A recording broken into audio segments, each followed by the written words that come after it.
Welcome to Darklaw Dominion, where we dive deep into the shadows, the darkest parts of ourselves that we rarely speak of, yet we all feel. I'm your host, Dominion, and in this series, we're not afraid to face the raw truths of our mental health, the battles that rage within, and the weight we carry when no one else is watching. This is where we confront the fears, the pain, the trauma we hide, and uncover the power that lies within the darkness. Because only by facing it can we truly heal and rise. Let's take this journey together. Welcome to the depths of Darklaw Dominion. Good evening, and welcome to the Career Dominion podcast with your host Dominion, and welcome to episode 6 of the season 2 of Darklaw Dominion Mental Health Series. We're honored and privileged to have a wonderful guest from the northwest side of the country, out of Washington State, Mr. Chris Mamone out of Washington. How are you today, Chris? Doing well, man. How about yourself? I'm doing well. Pleasure to have you on the Career Dominion. And with that being said, can you tell the audience a little bit about who you are? Definitely. So my name is Chris, and I'm an acceptance coach, and I help people heal from grief, loss, and trauma to discover their self-acceptance and step into their personal power. Awesome. And again, definitely appreciate you coming on the show today. As I start with every episode, I just encourage everyone to take one thing that resonates with them that they can apply daily to their life and to create the dominion of their mind to reveal the true light that shines. Again, for those of you that heard, yes, he is an acceptance coach. And so for those of you that may not even know what that is, we'll break that down for you in today's episode. And for those of you that are familiar with accepting coaches and their work, or if you're listening and you are an acceptance coach, we again commend you for fighting the daily fight to, spread awareness and help everyone become the best version of themselves. And so with that being said, Chris, what inspired you the most to become an acceptance coach? So becoming a coach has been something on my mind ever since 2018 when I was going through some major life changes, and I never really took the dive into that until the last year. And to share with you guys, I have a few pivotal moments in my life that really led me to this place to commit and go be a coach. And one of those happened in 2020 when I went back home to see my grandfather. He passed away from terminal cancer and died in my arms one night when I went home. And so I had a real firsthand, very traumatic experience with seeing somebody pass away right in front of me. Somebody that's very close and dear to me. That was really one of my big moments of life that led me down the coaching path. And 2 years later, I also lost my job in June of 2022. And 3 months later, I lost my first child to stillborn. And so I dealt with a lot of loss and a lot of grief in a very short period of time. And something that I learned through those experiences was, which is why I call myself an acceptance coach, is that those things happen to us not because we want them to, but they showed up without our want. We were given these experiences, and we have to do something with it. So I call myself an acceptance coach because part of that healing on the grief journey is acceptance of those moments. Doesn't mean we like it, and it does not mean, we're appreciative of it in the moment, but we accept that those things have happened for us and that they're experiences that'll move us forward in our life. I appreciate you, being transparent and being vulnerable and being able to share those experiences with the Decree of Dominion today. And so I want to kind of go walk through that. I know there's 3 different kind of pivotal moments. And before we walk through that, I encourage the audience to really keen in on what he said there at the end is, life happens. They always say life gives you lemons, but you have to make lemonade. And so that's essentially acceptance. You get to make a choice whether you allow those transgressions and those things that happen to either motivate you to push forward and become greater, or they can, or you can just sit in the chair and concede and fold. And so with that being said, I'm pretty sure there's someone, listening on here. Maybe you've went through similar situations or circumstances, or maybe you're on here like, none of that, I've had a perfect life so far. None of that's ever happened to me. But I encourage everyone listening on here that, we all have people in our life that may have gone through similar circumstances. And so what we can do if we haven't gone through those circumstances ourselves personally, what we can utilize is that education and the experience from someone else and allow us to be there for those people. And so, like I said, there's something to glean whether you've been through similar circumstances or not. And so kind of want to walk through the first one when it comes to your grandfather. I kind of want to walk through that because, there's several people on here that have grown accustomed to or have experienced family loss. And so I kind of want to walk through, what was your mindset on starting that healing journey once that event took place?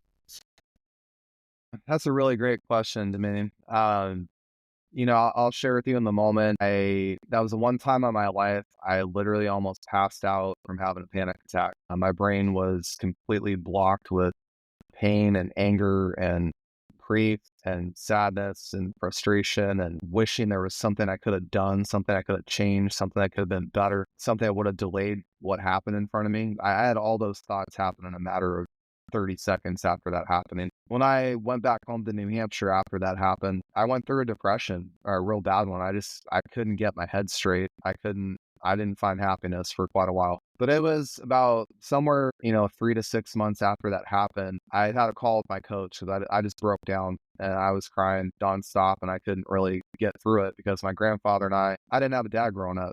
Grandpa was dad and grandpa to me. And we were very, very close growing up, working on houses together and whatnot.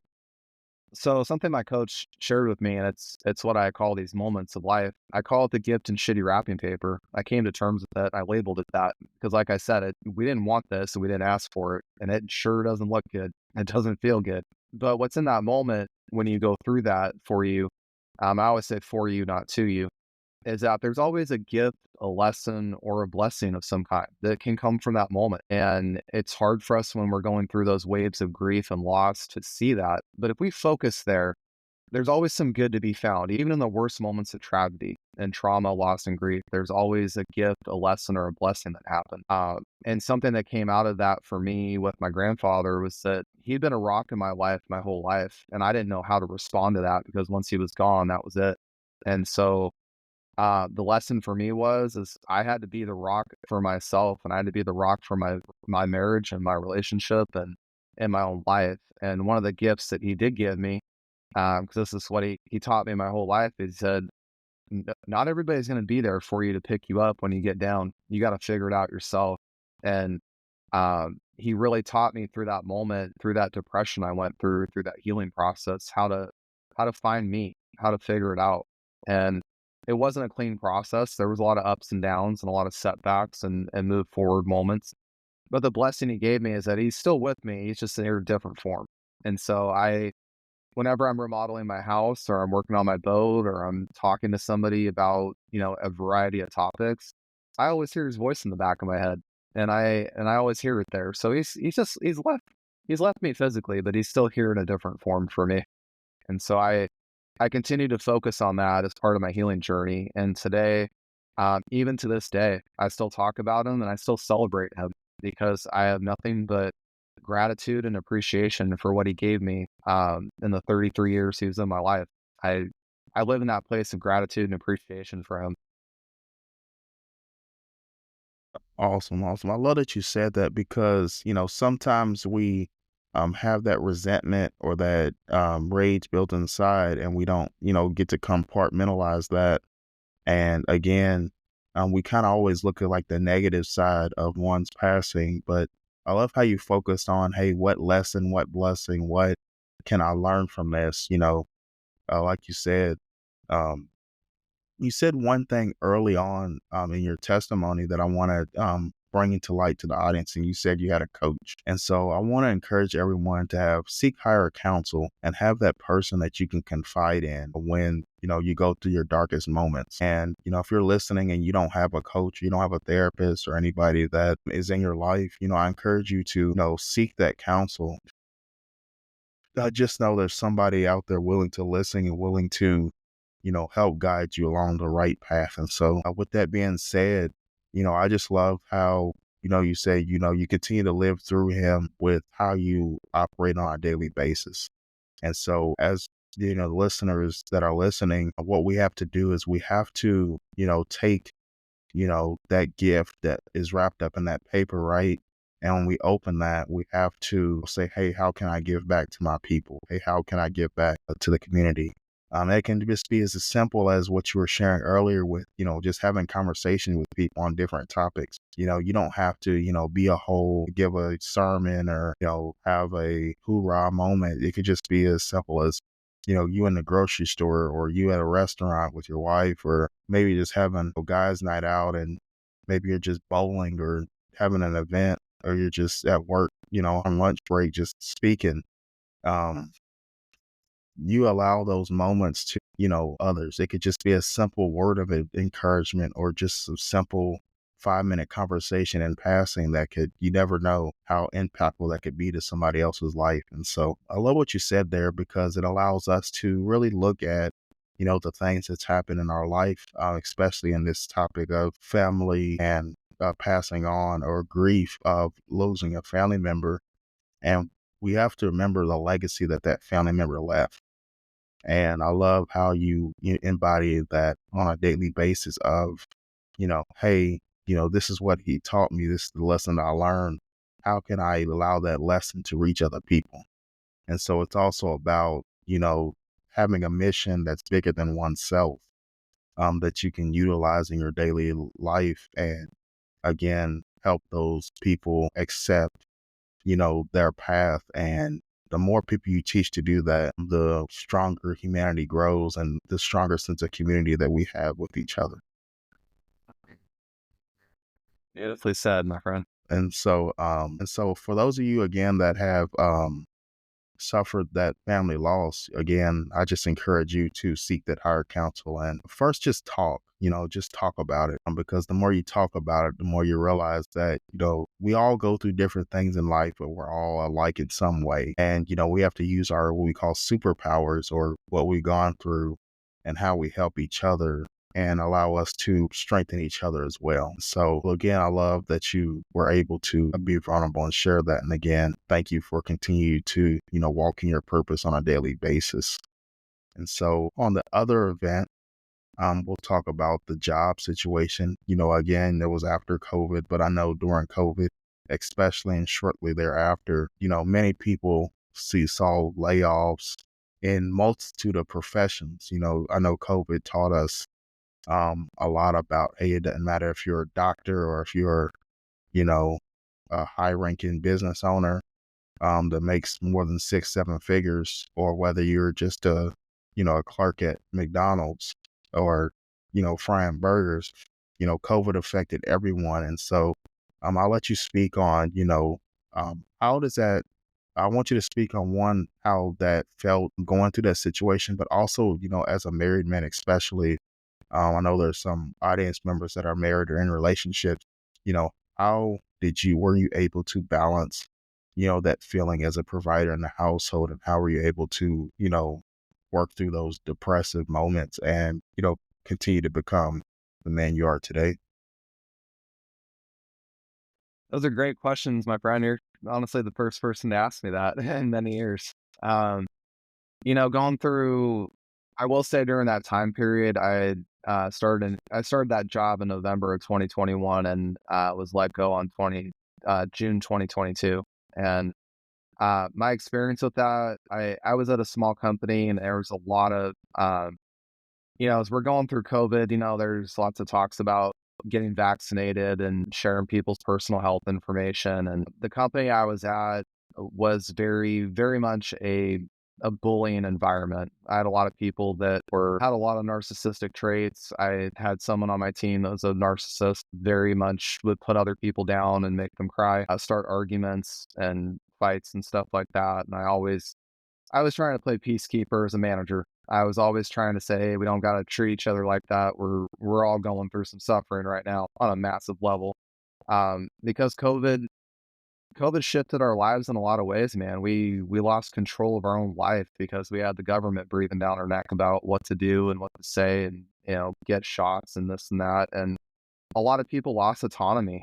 And it was very sad to watch. I watched a lot of people that were very lost and very concerned, very confused, um, kind of just bowing to the whim of pressures from society and jobs and forgetting who they were and forgetting that they're individual people that have a voice, they have a say in their life. And so, in a lot of ways, I got bullied out of my job during the middle of that. I was pressured a lot to um, tell people if I got vaccinated or not, and pressured to give information about medical stuff. And it was a very toxic environment. I just chose not to participate in it.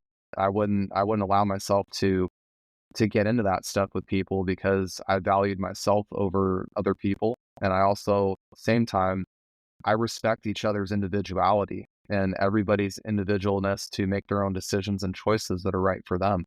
I don't feel the need to tell people what to do. As a coach, I can share, a lot of people think me being a coach is telling people what to do, and it's the furthest thing from what I do. I'm there to give questions and perspective and share stories and advice and experience, but I'm there to guide people down their path, and that's for people to discover on their own with assistance. So that job situation was very toxic for me. I'm glad it happened that I got let go because it was a footstone for me to become a coach and line up where I'm meant to be.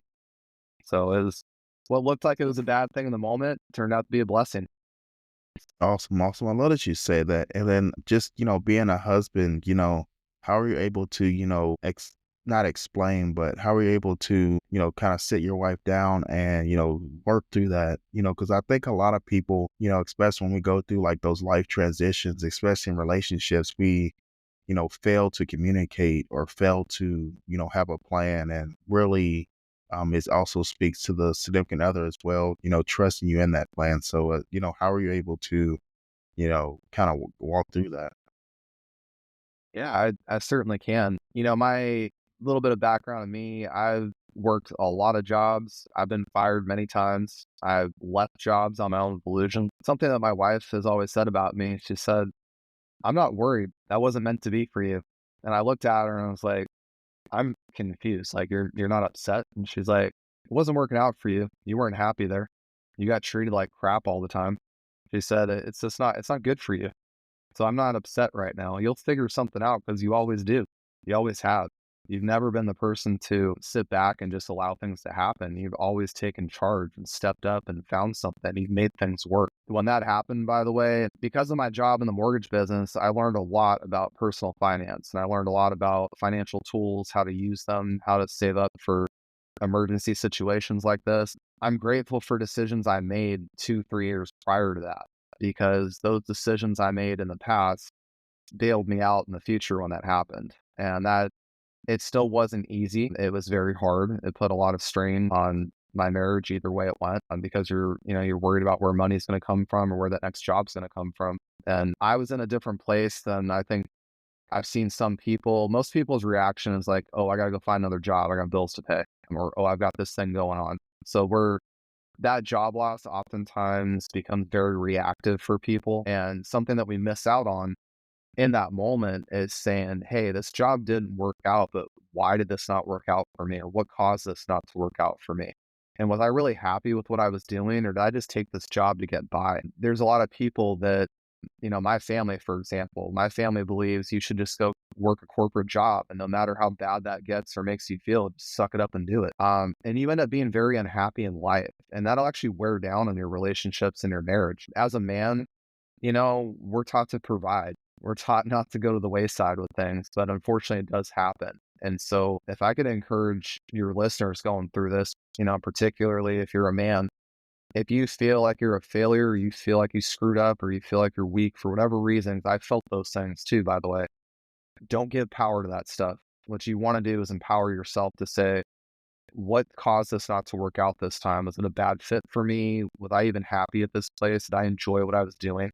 And if those answers are no, take your power back. Take your power back. Don't listen to all those excuses people said about you or those things they said, but ask yourself what makes you happy and go after that thing, because that's what I, in a very long course of my life, did that. And I will share, I should have been a coach 5 years ago. That's one of my biggest regrets, is I didn't lean into my passion and lean into my belief, because I'm having more success in my life now than I was working those jobs I wasn't happy with. and I'm actually making a bigger difference in the world right now doing what I'm doing. I want to encourage all listeners today that don't be scared to go after what you're passionate about. Don't listen to this whole you don't fit a box thing with jobs. Go after what you're passionate about. Everybody's got individuality that should be celebrated and appreciated because you can contribute at your best in those moments. And so I just want to empower everybody today that, don't fit in the box of conformity. Go do you, do your path, go do what's passionate for you. Success will attract you so fast in that path. Awesome, awesome. I love that you said that because, time after time we, focus on that paycheck or that 9 to 5 or again, the conformity of society, right? We're raised, hey, go to college, get a degree, get the 9 to 5, get the cubicle, get the little bell on your desk, get a picture of your wife and kids and shut up and just, work 40 years, retire and, go sit and fish on a boat somewhere and enjoy retirement. But, in the reality, especially I know we're talking about COVID, but what that has shown us is, the traditional method is not always your method that you should focus on. And so I love that you said follow your passion because, again, once you have, like I said at the beginning, once you have that why, that passion, that focus, that mission that's bigger than you, then it allows you to live in your best version of yourself because you're not focused on money. You're not doing things. You're not coaching for money. You're coaching as the passion, and then everything else comes from that. And so I love that you, challenge the audience as well because, maybe you're listening on here and maybe you wanted to become a coach or maybe you wanted to become a therapist and get a degree and, help people. I love what Chris said, what's stopping you, go ahead and just, go all in on yourself and all in on people. And you'll be surprised where that takes you. And so I encourage everyone again to caveat to Chris on, following those dreams and those passions because you never know, where you might be in the next, 2 to 5 years if you make that decision to go full force in your dreams. And so, again, love everything you said and love that you spoke to the men as well because I just think it's been, we kind of fall for that false alpha male ideology of, having to, grind and go, 24/7, where in reality is, you know, focus on, what you can do and focus on yourself when it comes to your, self-love, self-health, and, really, start with why and figure out what your passion is. I encourage everyone to, if they don't know what their passion is, find that out first and then find out why you have that passion. And then once you find the passion and the why, then you can proceed and start on that path. And I do want to say too, before we move on to the next topic is also, show yourself grace, show yourself grace when you're on that pursuit because there's no such, the only person that was perfect was Christ, right? There's not no final destination. You're not going to wake up tomorrow and have it all figured out. You're not going to wake up 20 years from now and have it all figured out. It's a daily journey. There's people that you might deem as successful in society or on social media that don't have it figured out all the way. Again, it's a daily journey to, increase, incremental step by step each day. And again, as long as you have that passion, like Chris said, then you'll begin to love what you're doing. And once you love what you're doing, then there's nothing that could truly stop you. And so with that, just, show yourself grace and know that you're going to, feel discouraged sometimes. You're going to feel doubted sometimes. Another thing I want to say real quick, everyone in your circle, everyone in your village is not going to support your passion. Everybody's there. You might say, hey, I want to become a coach. There's going to be that coworker that said, well, you're a manager or, you're our highest, you make the highest sale the past 3 months. Why would you want to leave? Or, just, stick to the norm. Your kids are getting older or, your wife wants you to just stay at work and, do what you're doing now. I just encourage you to, you have to listen to your own voice and your own passion and figure that out for yourself and not just let all the outside noise, deter your fast. And deter your path and direct you to where you think you need to go. Always the best analogy I give is, driving a car. If you set the GPS and it's on a specific destination, you know, the car next to you, you're not going to follow the car next to you to get to where you want to go, right? Because the car next to you, they might hit a dead end sign or a road closure, or they might get to where they need to go, and then you're like, oh, I can't get there through here. And so I just encourage everybody to, focus on your GPS and your passion, which your GPS is like your passion in life. And so, focus on that GPS of life, that passion to, again, become the best version of yourself. And so with that being said, I know you were mentioning the loss of a child, and I just first want to shout out to anybody in the listening or viewing in the audience that, may have went through something similar, may have someone in their life that have went through something similar. I just want you to know that, again, there's people out there to talk to console you, and to, allow you to grieve, and allow you to, Chris's word is acceptance, right? And so allow you to accept the lesson that was learned from that moment, and allow you to reach your higher purpose and follow your passion. And so with that being said, Chris, I'll let you kind of walk through what were your mindset when going through that. And then I know there's some people out there that are husbands, how did you console, your wife during that process? Because I know there's like a big misconception of, well, we're not the one carrying the child. So how do we, help, our significant other that, has to deal with the bodily and physical part of that? How do you, can you walk us through how you went through that?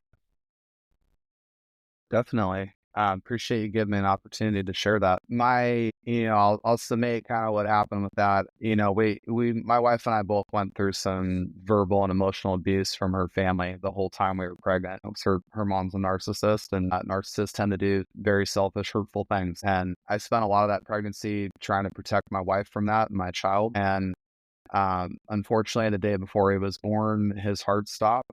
My wife went into a big shock. It was I felt like I died inside.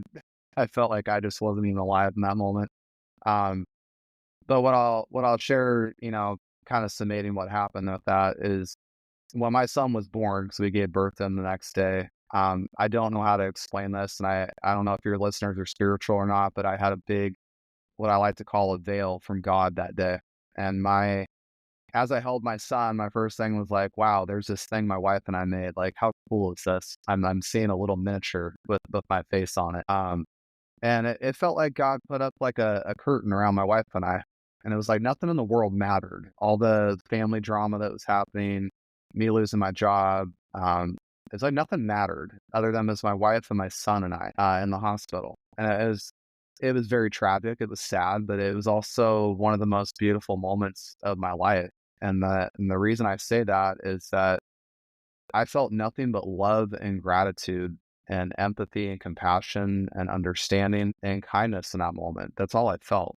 And I didn't really feel angry until I left the hospital. But my son gave me all those things. He taught me how to love. I had a friend of mine who was very involved in a church in our town, and he said, you felt all those things because your child hadn't been tainted by the sin of the world. He was brand new from heaven. He came down here. That's the closest you will ever get to feeling God's love. That's why you feel those things. And that's always stuck with me, by the way, since I've gone through that process. But what followed after that was that, my wife and I both were in a very down place, very depressed for a very long time. Something that, back to your question, as men, how do we grieve this? Women go through a whole different experience than us, obviously, because they give birth to the child and they carry that child for 9 months. It also really depends on how you grieve. My wife is a very internal griever. She doesn't show a lot of it externally. She still to this day has a very hard time talking about it. And I don't blame her for that, because that's completely normal. And it's because she loved that baby so much that it's painful to talk about. Me, on the other hand, I suffer when I can't talk about my son. When I can't talk about Caden and share his story and how he made me feel, I fall apart. It's hard for me. So I'm a very external griever. Something that I've learned in the loss community, if there's listeners that have gone through a stillbirth or I've lost a child, I want you to know that's something that people that have not gone through that experience just can't relate to. They're not going to give you that thing you're looking for. I'm not trying to be mean, but I'm just trying to say that they're just not able to give you what you're looking for with empathy and compassion with that. There's a lot of people that will feel sorry for you. They'll try to be there to comfort you, but they're just not going to get on that level that somebody like myself that's gone through it and anybody that's gone through it can meet you at that level, if that makes sense. So, um, as a man, it's very hard because there's a lot of resources out there for women that go through it. There's lots of doctors, psychologists, there's groups you can go to, there's lots of things you can do, but for men, it sadly doesn't really exist. There's very few and far between places that men can get support for that. And a lot of people think, well, the man didn't go through that process. Well, I can tell you right now, I can't talk about it on the podcast today because it still hurts, but I went through a lot of trauma watching my wife find out his heart stopped and having to watch her go through birth. I went through a lot of trauma with that. And what I'll share is that I've found very few men that have gone through it to talk to. And us as men, we're always taught to, put on this tough exterior, ego thing, hide your emotions. You're a man, push through this, suck it up. And to be honest, I've met men that have lost children. They don't have any of that ego, any of that pride. It's gone. It's got stripped away. What I do see that I've learned from men that have lost child is that we have emotions, but we don't know how to process them a lot. So a quick story I'll give really quickly is I was a woodworker when my son passed, and I tried to build him a box for his ashes. I got so mad at the box one day, I threw it on the floor in my wood shop and stomped on it, and I crushed my heel. I ended up in a boot for 6 weeks because I was just that angry about losing him. What I learned as a man is that anger is that one thing we all go to as men because we weren't taught that it was okay to have other emotions or other feelings. And so when a man gets angry, it's a cry for help. That's really what it means. And anger is the part of you that loves you the most. Anger is the part that loves you the most. It's saying that I don't feel seen. I don't feel heard. I don't feel understood. I don't feel safe. That's what the anger is saying. It's not this anger. Anger is just what people see and they have a negative connotation to it, especially if a man gets angry. Men just don't know how to communicate their emotions. That's just the reality of it because we weren't taught that. We weren't given space for that. And that's really hard to hear, but it's the truth. And so what I learned through this whole experience for me, and I'll share it with men, is when you're angry, ask yourself what's causing you to feel angry right now. Dig a little deeper in yourself because it's all there. You just haven't been taught how to get that out. And so, I worked through a lot of my anger when I learned through losing my son that my anger was because I loved my kid that much. That was love coming out. That wasn't angry because I was just wanting to be angry. It was my love I had for my child. And that today has never changed. If not, it got bigger after losing him. And so I just want to encourage men, you don't need to hide behind your ego. You don't need to hide behind, I'm a man. I don't need to show emotion. Don't hide behind that stuff, man. You're doing yourself a disservice. And you're not giving yourself the space you need to grieve and understand what you've gone through. And so I would encourage you, just like Dominion's been saying today on this podcast, that go find a therapist, go find a coach, go find groups on Facebook, go find the resource, seek it out because there are other men like you going through grief, going through loss, going through trauma. And there are people that need to hear your story. There are people that need to say, here's another man going through something similar, or here's another man that's lost something like a child that I can relate to. And I can learn something from this guy, or maybe he can help me feel heard and seen and understood. And I can process my grief a little bit better. It doesn't mean you're weak. It doesn't mean you're not a good man. It doesn't mean any of that stuff society says about you. Men are capable of emotions. We're capable of feeling.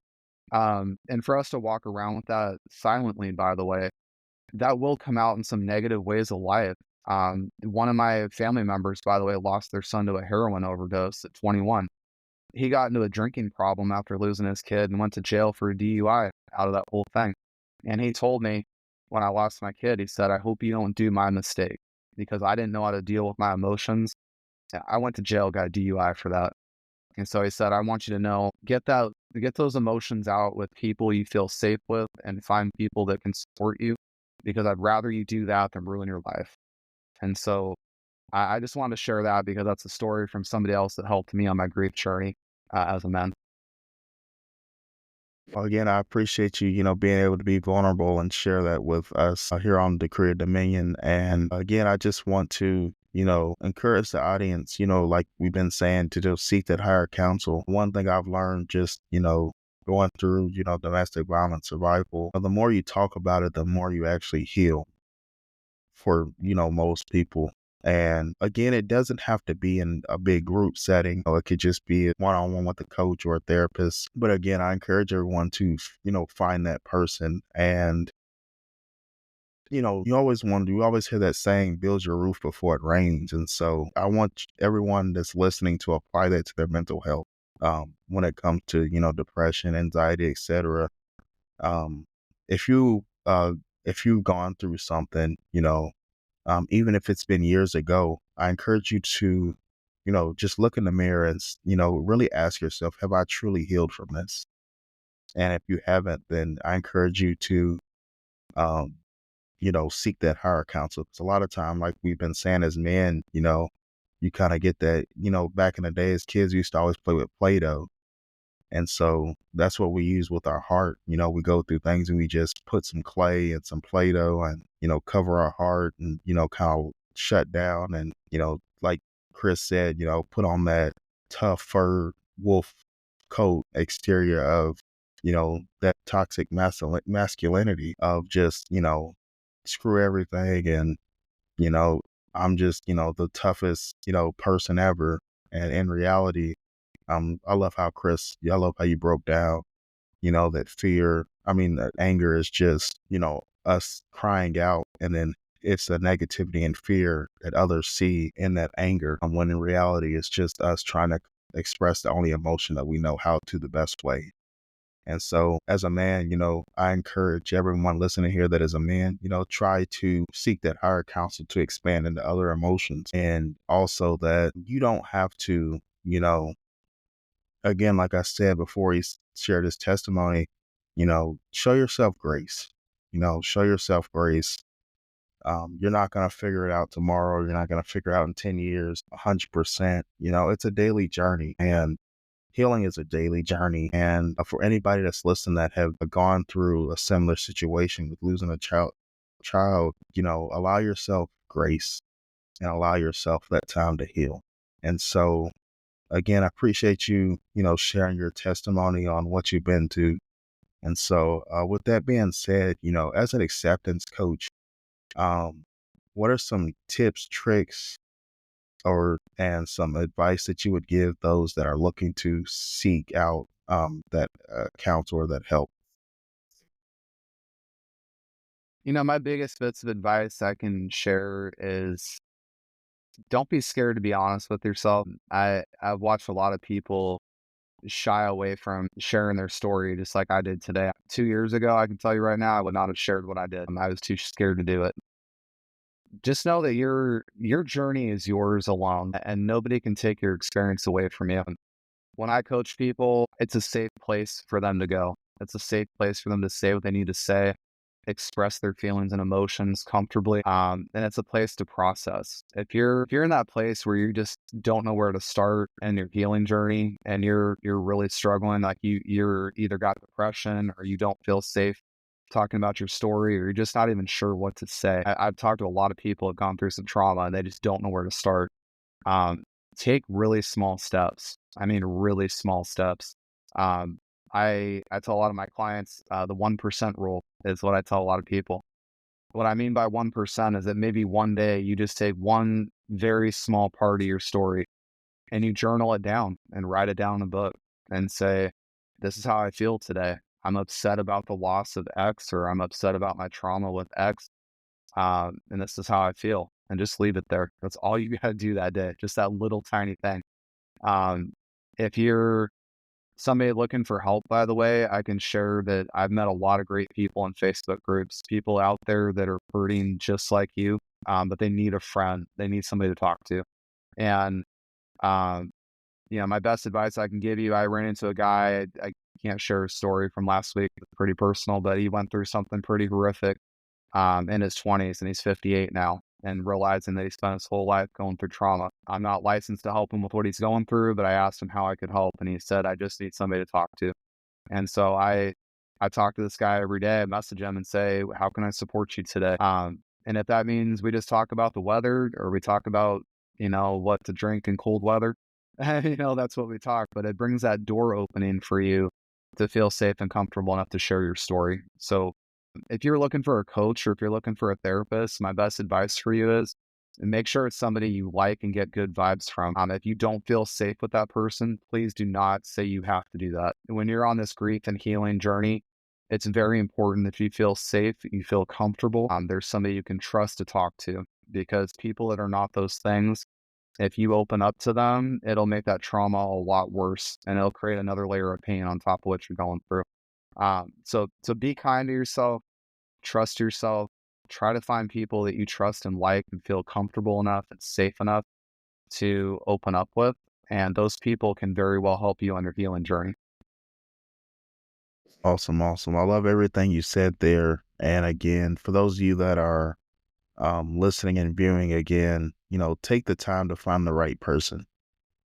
Like you said, check their energy, check their vibes. You don't have to sign up for coaching with that person, right?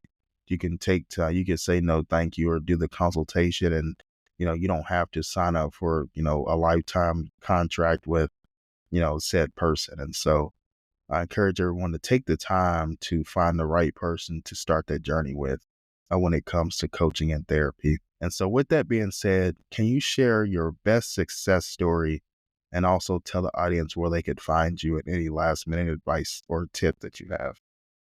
Definitely. So my greatest success story I was coaching a gal last January through February, or sorry, I'm trying to remember my dates here, January through March last year. And on February, right around Valentine's Day, my client, we had a call scheduled and we jumped on the call and she didn't do the homework for the week and she sounded really off. And I said, what happened this week? Please, like share with me what happened. She was a social worker in Indianapolis, and she worked with children in foster situations or dealing with parents that had drug problems and things like that, and just making sure the child is a safe place to live. The family that she was working with, the mom overdosed on fentanyl and died, and the child support people came to find mom dead in the house and the child there. It was very, very traumatic for my client. The other hard part was my client was very emotionally attached to this situation, more so than what was happening with that particular situation. And so I asked her, I said, did something happen recently within the last year or two that is making you respond the way you are to this situation? Because you care a lot about this child and I can see it a lot. And is there something in your past that is making you remember this or feel this certain way? What we found out during that coaching call is that she had a miscarriage with a child exactly that day, a year ago. And so during that time that she had a miscarriage, she broke up with her boyfriend. It was a bad situation. She ended up moving back in with her mom that wasn't treating her right. She didn't have a job. She was very, very in a bad place. And so this one situation that the fentanyl overdose with the childcare work, that thing led to this past trauma that she had not even discussed. No one gave her the place to talk about it, feel the emotion she was feeling about it, and even learn to heal from it. And I stopped her that day and I said, girl, we're going to give space today to talk about this because you have not even had a chance to even discuss healing from this. And that hurts me a lot because I've gone through a child loss and I've had to deal with it on my own. I didn't have people around me to help, but I want to be that person for you. My biggest breakthrough I had with her, and why I call it a success story, is that she opened the door to healing from that past miscarriage. She opened the door to healing from that bad relationship. And 2 to 3 sessions after that with her, she closed her first real estate deal as a real estate agent. She had monster confidence within herself. She became kind to herself. I always talk to her about balancing masculine and feminine energy. She took on a lot of masculine energy because her dad left and mom had not learned how to speak English in the country. So she was a translator for mom. She was taking on mom's things for her. On top of dealing with all this trauma and on top of dealing with the fentanyl overdose, she dealt with a lot. And I gave her the space to heal from it. And what I saw was a beautiful transition of somebody that has gone through a lot and experienced a lot of trauma, more than some people have in life, including myself on a varying degree. And to see her take charge of her life and find that success in her real estate career and start taking changes in her life, small and slow, like I said, about 1%, it was the most beautiful thing I ever saw.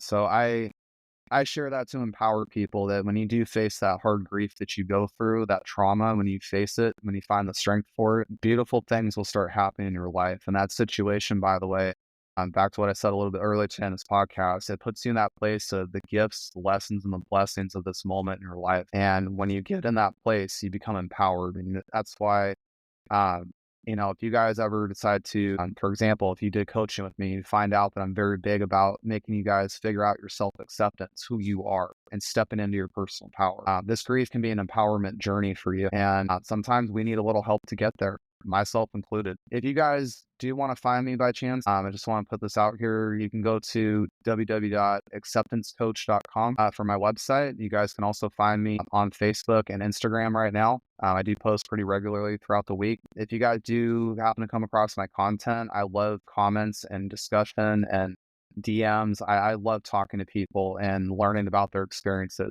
because as much as I'm a coach, I learn from my clients too. My clients have valuable stories, just like the one I just shared with you guys. So thank you for giving me the opportunity today, Dominion, to be on your podcast and share my story and be a part of what you're working on today. It's been a blessing.